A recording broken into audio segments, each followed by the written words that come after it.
Ayun, Ay, kapartner Randy. ayun, hawak mo na ang beat.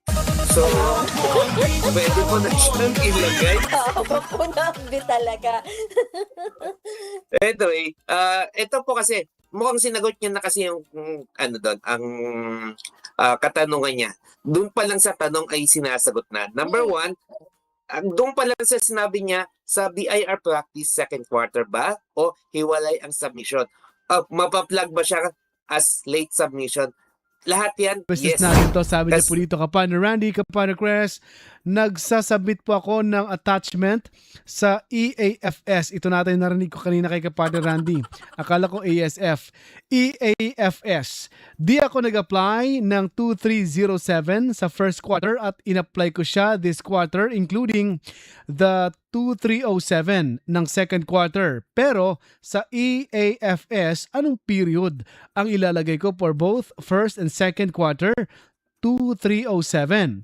By BIR practice second quarter or needed hiwalay or kailangan na hiwalay ang submission? Hindi po ba ako ma-flag as late submission? Yan po, Kapan Randy, Kapan Chris. Ito po ay yung electronic audited financial statement.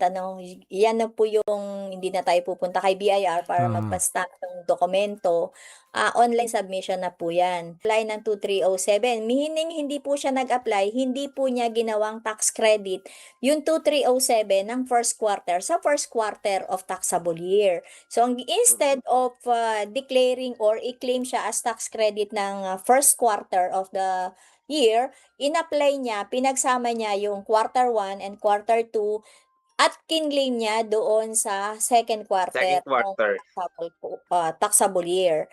So, by this, ito yung una, yung 2307 kasi wala yung expiration. Ang paniniwala po kasi ng iba, may 2024 ka, ginamit mo ng 2026, expired na. So, may ruling po dyan na wala pong expiration, yung BIR 2307.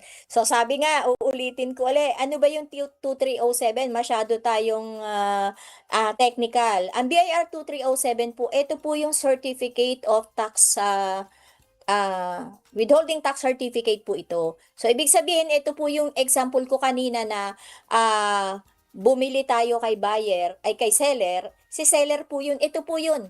Si seller po yung may hawak ng 2307. Tayo po yung buyer. Bumili tayo ng 100 pesos, binawasan natin ng 0.05.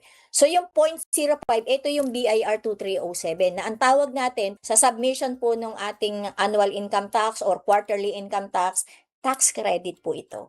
Ayun, kapartner Randy. Ayun, hawak mo na ang beat.